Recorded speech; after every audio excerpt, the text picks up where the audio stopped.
What's up, guys? We're finally back from the break from no anime.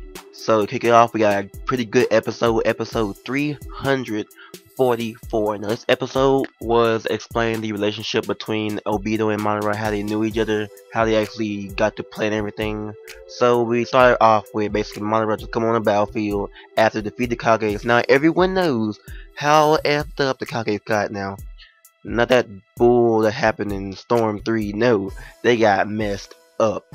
Tsunade torn in half and everything, so, yeah, that happened. And Tsunade's still trying to save the rest of the Kages, which means, if, I'm not gonna spoil anything, but, you know, I'm not gonna say anything, just not gonna say anything.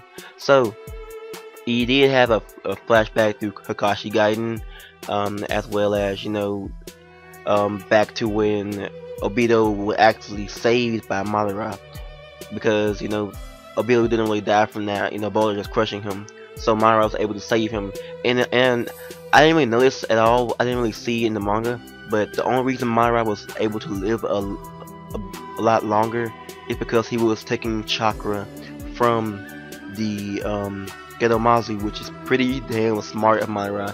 I was wondering why he had all those, you know, just the valves on his back. I was like, why does he have that? So I'm guessing when you get older, your chakra kind of depletes, and if you run out of chakra, you die. That's just my guess. So that was a pretty interesting concept, how, you know, Madara was explaining his view on the world, and Obito was just like, man, this guy's crazy. This guy's an old man. He rambles and he won't shut up.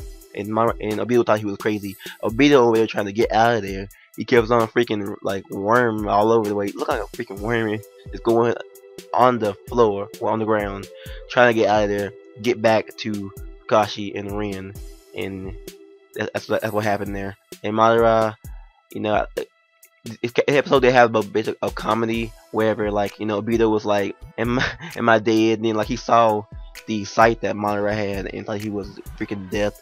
That was a bit. It made me laugh a bit, and it was pretty funny to like you see that animated, and it was great. So back to the battlefield where Naruto is, you know, he's kind of like, you know, pissed off that Madara's there, because he didn't want to believe that he defeated Kages, but he did. So Naruto was kind of pissed off though. So I like however Naruto like freaking did the, you know, Biju bomb at Madara, and he deflected it with the fan, and then he did that reflection, which basically just reversed the explosion that was supposed to happen on Madara to him. That was pretty badass. I love that moment. Naruto freaking. That's what happens when you go in hasty. Don't, cause Naruto lessons to anger getting above him. So that happened there. So okay, as well, back to Obito's story. You know, most of the episode was kind of filled with, you know, Kakashi Gaiden flashbacks. So it wasn't really much introduced. It was basically just Obito being antisocial. Didn't say nothing because, you know, he just kind of trolling everybody. Hey, I was Obito the whole time. He didn't know. Kakashi freaking shocked out of the world. So is Guy. Naruto's pissed. B is scared because his brother's freaking dying. And yeah, everyone's messed up. So gotta see where it takes this. So Madara's goal is to try to get the 8 tails and the 9 tails, so he can actually put them in the Geto Mazu, so he can prevent 10 tails. Now, what was really happening, like how the Geto Mazu is already kind of forming the 10 tails right now, would adding the 9 and 8 tails make just like insta transform or something like that? Will it make it more powerful? Obito's already taking in the transformation, you know, he already started it up, so it should be happening soon or something. So this episode did do good. The animations were great and everything else. The story didn't progress too far, but it got enough due to the fact that there was flashbacks in it. It took up most of the episode, but you know, that's okay. And yeah, so everything else in this episode was pretty great, considering that there was a 3-month, or not 3 month, but 3-week halt to the anime due to, you know, breaks and stuff like that.